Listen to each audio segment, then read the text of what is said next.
Estamos revogando os criminosos decretos de ampliação de acesso a armas e munições que tanta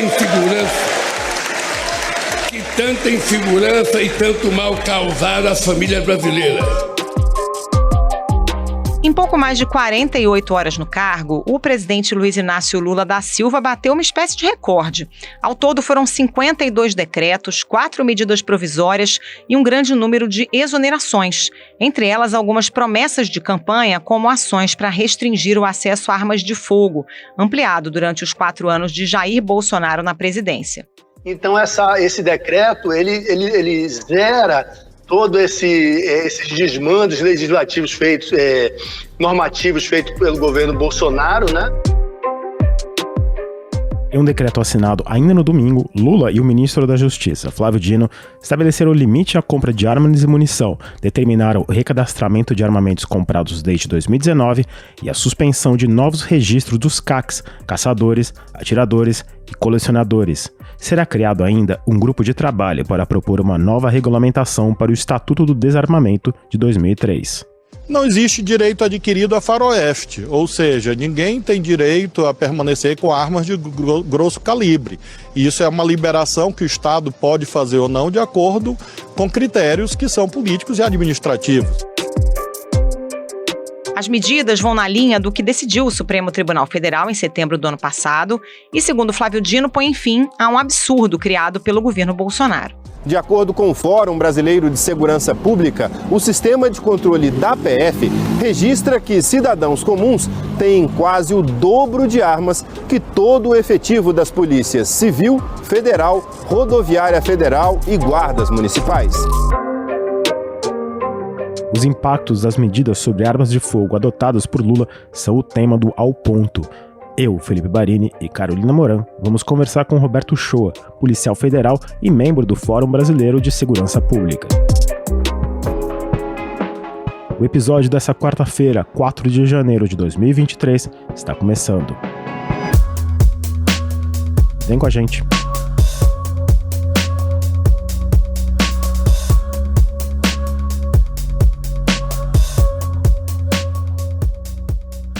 Roberto Shoa, você participou do grupo de transição sobre o tema das armas, né? Conta pra gente qual foi o cenário encontrado para o setor quando vocês tiveram acesso aos dados oficiais. Foi o diagnóstico de uma destruição total dos sistemas de controle e fiscalização. A gente percebeu que houve um crescimento enorme na quantidade de armas de circulação, de pessoas registradas, e, ao mesmo tempo, não houve um fortalecimento dos instrumentos de fiscalização e controle. E isso permitiu que o mercado legal de armas de fogo tivesse completamente descontrolado. Isso sem contar no emaranhado de decretos, portarias, instruções normativas que dificultavam até gente que estuda o mercado conseguir compreender onde estava cada coisa. Você imagina os profissionais que lidam com isso e o restante da população. É uma catástrofe legislativa. Roberto, no ano passado você lançou o livro Armas para Quem, fazendo um histórico da relação dos brasileiros com as armas. O perfil do cidadão que compra armas, ele mudou nos últimos anos? Quem são essas pessoas e para que elas compram armas? Esse foi o objetivo dessa pesquisa, que eu percebi que tinha pouco trabalho, que buscava compreender esse universo de pessoas e principalmente os CACs, né, os frequentadores de clube de tiro.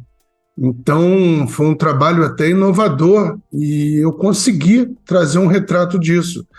E o interessante foi que eu faço a pesquisa exatamente no momento em que esse mercado começa a ter uma mudança, ainda em 2017, quando o então presidente Temer cria o porte de trânsito, que isso permitia que o atirador desportivo circulasse armado entre sua casa e o clube de tiro. E isso trouxe um novo público para se registrar como CAC. E você começa a ver essa mudança. Quer dizer, você tinha no início uma pessoa que precisava ter uma renda alta, porque é um esporte caro. Então, você ter uma pistola e um revólver é um instrumento caro, você gastar com munições e você começava a chegar a um público com uma renda mais baixa, um público que não estava interessado no esporte, mas queria ter a arma de fogo e circular com a arma de fogo. Então foi um momento em que começa a ter essa mistura. Mas no geral dá para ter a segurança para afirmar que são brancos, homens, de classe média alta, de certo nível educacional, de um espectro ideológico mais conservador e com um amplo apoio ao bolsonarismo. Isso ficou bem claro durante o trabalho de campo que eu fiz nos clubes de tiro. Então, o que você está dizendo, Roberto, é que as pessoas de 2017 para cá passaram a comprar arma, na verdade, para andar armadas, né? Apesar do porte de armas, na maioria dos casos, não ser legalizado, elas utilizavam essa brecha da autorização para o transporte da arma e, na prática, estavam andando armadas. Exatamente. Inclusive, eu consegui captar isso já na pesquisa para o livro, abertamente, 15% das pessoas responderam que inclusive, circulavam armadas fora dos trajetos permitidos. Quer dizer, as pessoas não só estavam andando armadas entre suas residências e clubes de tiro, mas também confessavam que estavam circulando armadas por outros locais. E eu começo a ver essa chegada desse novo público, isso fica bem claro também no crescimento do número de clubes de tiro. Se a gente somar aí os dois, somando lojas que comercializam armas e os clubes de tiro, eles são abertos em média ao dia 3 no país. Essa é a média diária. Porque para entender esse cenário, no início, eu vou explicar como é que isso aconteceu. O presidente Temer, ele permitiu que a pessoa fosse da sua residência para o clube de tiro com a arma pronta para uso. Isso é que a gente chama do porte de trânsito, que no meio do tiro se chamava do porte abacaxi, que foi uma coisa sui generis, que o Brasil criou, que foi um porte para defender a própria arma.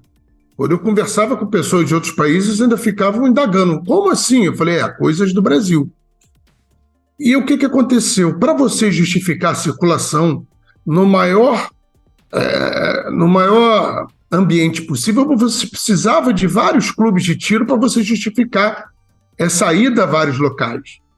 Então você tem uma demanda crescente por clubes de tiro, que pessoas se registravam somente para circularem armadas.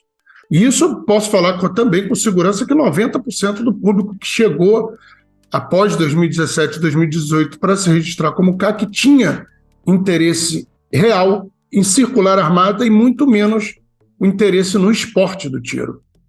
Roberto, tem uma questão um pouco nebulosa nessas regras estabelecidas para comprovação de necessidade para a compra de armas, algo que o Flávio Dino disse que vai adotar regras mais duras. Explica para a gente um pouco como que é feita essa comprovação de necessidade de ter uma arma de fogo. Essa comprovação da necessidade ela é feita para os pedidos na Polícia Federal, que são as armas que são adquiridas para defesa pessoal. Na verdade, desde 2004, que há essa necessidade, sempre houve, né? Ela não foi suprida por Bolsonaro. O que ele fez foi criar uma situação em que ela praticamente deixou de ser necessária, porque colocou critérios em que ela se tornava automaticamente aprovada. Mas ela sempre existiu desde o Estatuto de Desarmamento e ela era uma simples declaração onde a pessoa alegava, por exemplo, que no bairro dela tinha tido casos de furtos e roubos à residência, ou em que a pessoa alegava que no trabalho ela tinha uma sensação de perigo e que ela acreditava que tinha essa necessidade de possuir uma arma de fogo. Então não eram grandes demandas, era só uma justificativa. E principalmente era a possibilidade que o policial tinha de compreender por que a pessoa queria e de entender o pedido. Por que isso? Porque, por exemplo, uma pessoa que chegasse e falasse, olha, eu preciso de uma arma de fogo porque na minha rua tiveram muitas ocorrências. E por isso eu peço uma pistola. Isso faz sentido. Agora, quando a pessoa vinha e fazia o pedido de 4 escopetas semiautomáticas, morando num condomínio fechado, com segurança particular, o policial lhe olhava e falava, isso não faz sentido. Essa declaração de necessidade não bate com o pedido, então eu vou negar. Era para você evitar determinados excessos, entendeu? Por isso a importância da declaração de necessidade, para permitir essa análise subjetiva. Com as mudanças de Bolsonaro, isso se tornou impossível de se fazer na prática, e a verdade é que a pessoa que chegasse e quisesse comprar 4 escopetas semiautomáticas para colocar dentro de um apartamento de 30 metros quadrados, conseguia. A investigação apontou que a munição comprada de forma legal ia parar nas mãos de traficantes. E mais, né? A gente acabou vendo uma série de casos até de pessoas ligadas ao crime organizado que usaram esse caminho dos CACs para obter as armas legalmente, até de grosso calibre, e depois revender, utilizar essas armas em atividades criminosas. O próprio Exército já disse que não tem condição de mapear todas as armas que tem no Brasil, que não acessa o sistema da justiça e das polícias para conferir os antecedentes criminais de quem solicita uma licença de CAC, né? Tem como sanar esse problema? Eu vou te ser sincero, eu acho que o Exército não tem mais papel a ser exercido nessa questão. Eu acho que isso é um resquício do nosso passado. Eu acho que está na hora do novo governo enfrentar esse desafio de retirar os militares do papel de controle na questão do armamento civil no país. Eu acho que os militares devem cuidar do armamento dos seus integrantes. Isso é uma coisa que terá que ser enfrentada em algum momento. Com relação à questão do furo no controle, né, da falta de fiscalização e controle, a gente chegou ao absurdo de ter um pedido de acesso à informação para dizer que o Exército informasse quantas armas de fogo tinham sido registradas por município, e diante da negativa do Exército houve recurso ao TCU, e o TCU indagou o Exército: olha, por que vocês não podem informar isso? Os militares responderam que eles não tinham como fornecer esses dados com o sistema deles, e que para que isso fosse possível seria necessário destacar 12 soldados para que durante 180 dias fizessem levantamentos para aí sim fazer essa resposta, e que isso afetaria de forma grave atividades de controle e fiscalização. Quer dizer, o próprio Exército mostrou a sua incapacidade de ter um papel nessa questão do controle e fiscalização de armas de fogo. E além dessa questão de bancos de dados, vamos lembrar pequenos casos. No Rio de Janeiro, a gente teve um caso de um CAC que comprou mais de 20 fuzis iguais para repassar para uma facção criminosa. Como é que isso não ligou o alerta dos militares de saber que alguém comprou 20 fuzis iguais e está comprando na grande quantidade de munições? A gente teve um caso em Minas Gerais onde um integrante de outra facção criminosa conseguiu se registrar como CAC, e ele mesmo respondendo a mais de 15 inquéritos e processos, inclusive por tráfico de drogas e homicídio. O Exército autorizou o registro dele como CAC, ele comprou inclusive fuzil. A gente teve caso na Paraíba onde pessoas se registraram como CACs e alugaram as armas para criminosos poderem cometer crimes. Tudo utilizando essa brecha, essas brechas legais e esses furos na fiscalização. Então a gente tem um problema. A gente consegue identificar o problema. A gente agora tem centenas de milhares ou até milhões de armas de fogo que entraram em circulação, e a gente vai ter que encarar isso pela frente. Nesse primeiro momento não foi possível, mas eu acredito que o governo sabe que vai ter que encarar esse problema. Você mencionou os clubes de tiro. A gente viu um surgimento absurdo, inclusive em áreas rurais e próximas a reservas indígenas desses clubes. Na sua opinião, qual a abordagem correta em relação a esses clubes, e se alguns poderão ser fechados eventualmente? Para mim, a medida mais importante desse decreto, que eu chamo de decreto emergencial, porque esse primeiro decreto ele segura o problema da proliferação desenfreada de armas, e ele acaba principalmente com porte de trânsito, que é essa autorização para que os CACs circulem armados pelas cidades.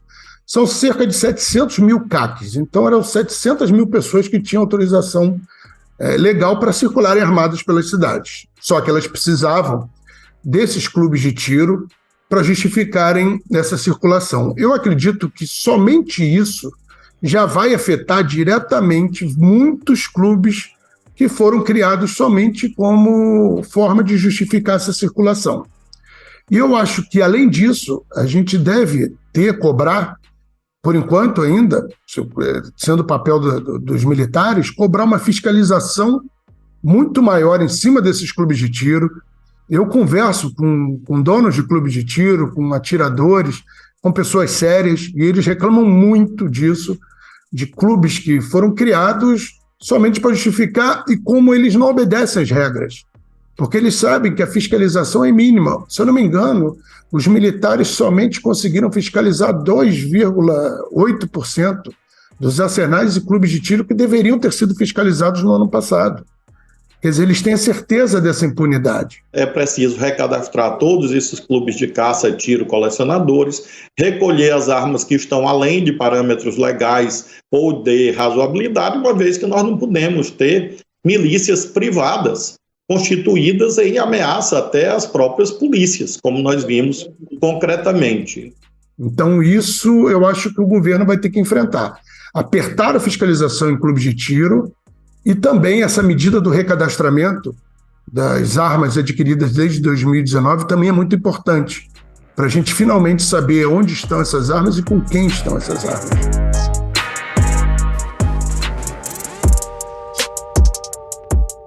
Roberto, na sua avaliação, a gente já está vendo a consequência prática de tantas armas em circulação, porque há quem defenda o livre armamento da população usando, por exemplo, o argumento de que o número de homicídios chegou a cair no Brasil, né? Por exemplo, 41 mil homicídios em 2021 foi uma taxa menor do que a de 2020, 30% menor do que a de 2017. Por outro lado, especialistas dizem que isso não tem nada a ver com a política de armas do governo, e sim por uma questão de disputa de facções e tal. E a gente tem visto o aumento de outros crimes ligados a armas na mão da população, como feminicídios, esses episódios de estudantes entrando em escola atirando, coisa que não acontecia aqui no Brasil, né? A gente vê nos Estados Unidos toda hora, mas aqui no Brasil agora tem acontecido. Já dá para traçar a correlação entre aumento na circulação de armas e o aumento da violência e de ocorrência de crimes? Isso é diretamente ligado. Tem um estudo que foi publicado recentemente pelo Fórum Brasileiro de Segurança Pública que comprovou matematicamente que se essa política armamentista não estivesse em vigor, o índice de homicídios teria caído ainda mais. Eles comprovaram que cerca de 6 mil vidas teriam sido poupadas. Quer dizer, essa política armamentista, na verdade, ela diminuiu uma queda que poderia ser ainda maior. E isso se reflete também em outros estudos, como feito pelo professor Gabriel Feltran, que mostra como essa dinâmica da variação dos homicídios tem, sim, relação direta com os confrontos entre facções criminosas, que você citou. Ele mostra isso também num estudo. Tem também outros pesquisadores que apontam também uma mudança demográfica da população como um fator também a diminuição do número de jovens. E isso tudo conjugado pode explicar um pouco dessa queda. Agora, fazer uma ligação direta, tentando ligar o aumento das armas de fogo em circulação com a redução dos homicídios, é forçar um pouco a barra no mínimo. Tem um estudo recente publicado na Universidade de Stanford, nos Estados Unidos, que acompanharam dezenas de milhares de residências na Califórnia durante um longo período de tempo, se não me engano foram mais de 10 anos, para fazer esse comparativo entre residências que tinham armas de fogo e que não tinham. E ficou comprovado que a simples existência de uma arma de fogo dentro de uma casa aumentava 2 vezes a possibilidade de algum residente ser vítima de homicídio, aumentava em 3 vezes a possibilidade de um residente ser morto por arma de fogo e aumentava em 7 vezes a possibilidade de algum residente ser vítima de violência doméstica. Isso a gente está falando em um país que tem mais de uma arma de fogo por habitante e que tem os maiores estudos relacionados a armas de fogo. E não faltam casos no Brasil. Você citou muito bem o caso dos adolescentes que praticaram os crimes em escolas, que conseguiram armas de fogo legais, estavam ali em fácil acesso, isso é um dado real. A gente teve casos de crianças de 3 anos que conseguiram acesso a armas de fogo, atirou em um irmão de 3 anos.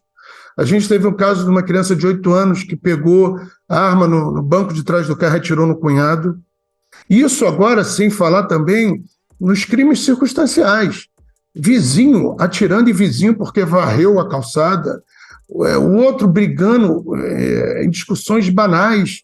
Como você fala, feminicídio, violência doméstica, a simples presença de uma arma de fogo muitas vezes é utilizada para ameaçar, para impor a vontade sobre mulheres. Um levantamento do Fórum Brasileiro de Segurança Pública indica que no ano passado o país perdeu mais de 1.300 mulheres para o feminicídio. Média de mais de 25 por semana, quase 4 por dia. É como se, a cada 7 horas, uma mulher fosse assassinada por causa do seu gênero. São muitas as situações que fragilizam as pessoas pela simples existência de uma arma de fogo.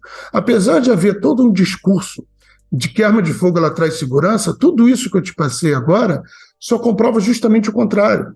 Que a existência de uma arma de fogo, na verdade, ela fragiliza muito mais do que prover segurança. E eu sou policial, eu tenho arma de fogo há 20 anos, eu tenho 3 crianças pequenas.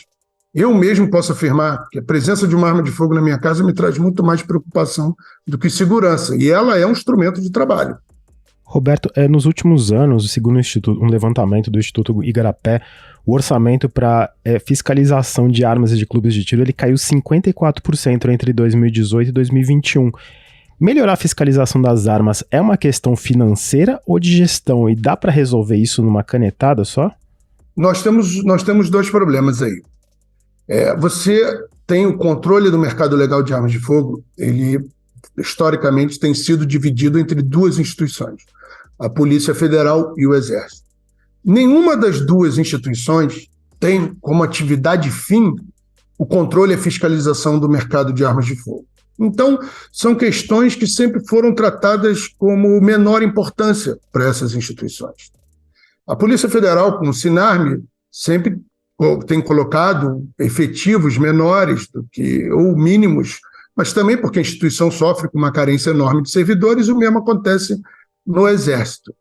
Eu defendi no início da transição, continuo defendendo, que eu acho que a melhor saída seria a criação de uma Secretaria Nacional de Armas de Fogo ligada ao Ministério, ou até mesmo uma Agência Nacional de Armas, que tivesse como fim específico o controle e a fiscalização de todo o mercado, seja de CACs, seja da indústria, seja de clubes de tiro, seja de lojas, de pessoas para defesa pessoal e de porte, inclusive gestão de bancos de dados, porque isso afeta o mercado como um todo.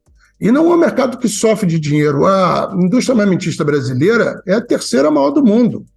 O complexo industrial da CBC e da Taurus, segundo a ONG Small Arms Survey, nós somos o 3º maior exportador de armas leves do mundo. Então, dinheiro para financiar o trabalho de fiscalização e controle, ele existe. São pagadas taxas, tanto no Sinarme quanto no Sigma, e a indústria armamentista também paga tributação nisso. Então, eu acredito que é um problema de gestão e é um problema de necessidade de enfrentamento desse controle híbrido. Eu acho que a gente vai ter que enfrentar isso em algum momento e unificar esse controle e tratar com maior seriedade ainda um mercado que hoje tem cerca de 4 milhões de armas de fogo. Nós somos um dos poucos países do mundo que tem uma indústria armamentista forte, que tem um mercado, de certa forma, descontrolado e que sofre com uma epidemia de violência armada. Porque apesar da diminuição dos índices de homicídios, hoje 80% dos homicídios cometidos no Brasil são cometidos com o uso de armas de fogo. Eu acredito que não temos como comparar isso com sociedades no mesmo nível ou mais desenvolvidas que a nossa.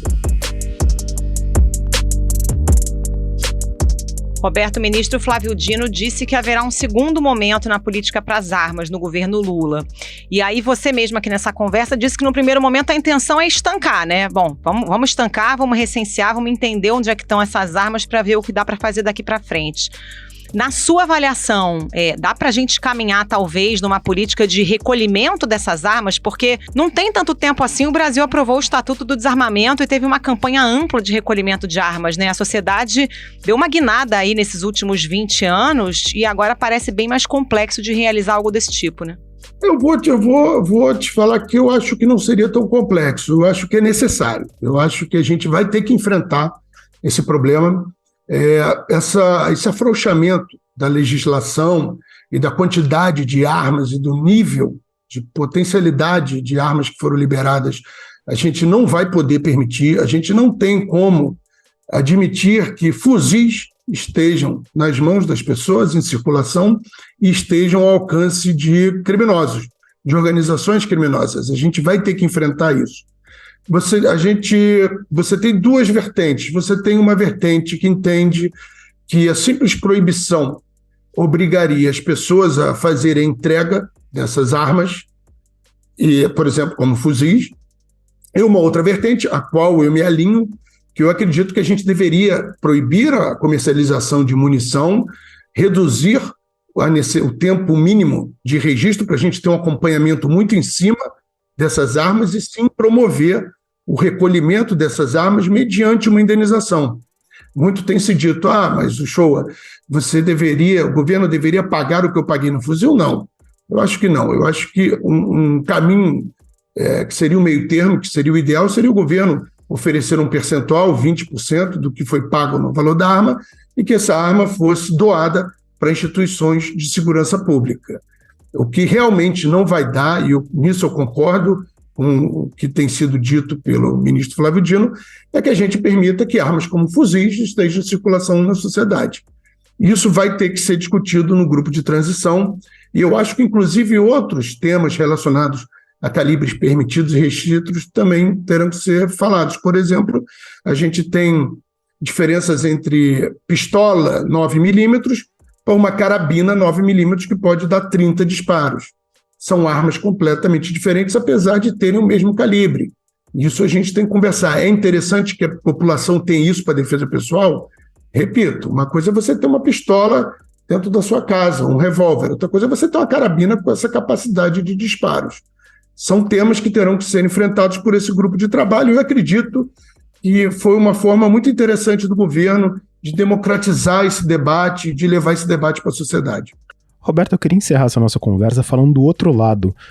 Como você falou, a indústria das armas no Brasil é a terceira maior do mundo e tem uma presença. O lobby armamentista é muito forte, tem até uma bancada no Congresso.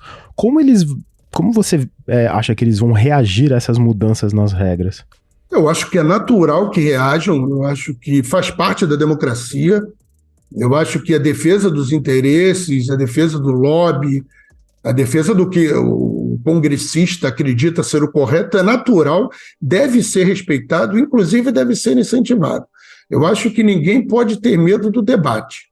Eu acho que a gente tem que, sim, apresentar dados, apresentar pesquisas, apresentar estudos, apresentar casos, notícias, e cada um defendendo o seu ponto de vista, mostrar o que está acontecendo na sociedade. E aí sim, diante desse debate amplo, democrático, ouvindo todas as partes, que se chegue à conclusão do que é o melhor para a sociedade. Eu acho que é um início promissor, que vai trazer todos para o debate, que sejam feitas audiências públicas, e aí sim a gente consiga fazer uma nova regulamentação do Estatuto de Desarmamento. Mas eu acho ainda que algumas questões a gente terá que enfrentar via projeto de lei, que não poderão ser modificadas através de decreto, e aí sim também teremos um amplo debate no Congresso Nacional.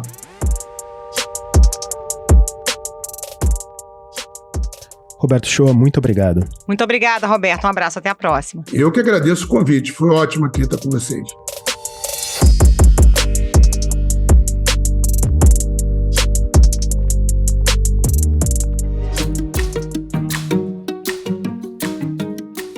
Esse foi o Ao Ponto de hoje, o podcast diário da redação do Globo. Nessa conversa a gente conta com a participação de toda a equipe do jornal, as mesmas pessoas que levam até você informação e análise de qualidade todos os dias. Quer saber mais? Assine o Globo. Acesse assineoglobo.com.br e confira todas as notícias e reportagens especiais. A edição desse episódio é de João Guilherme Lacerda. Até mais. Até mais.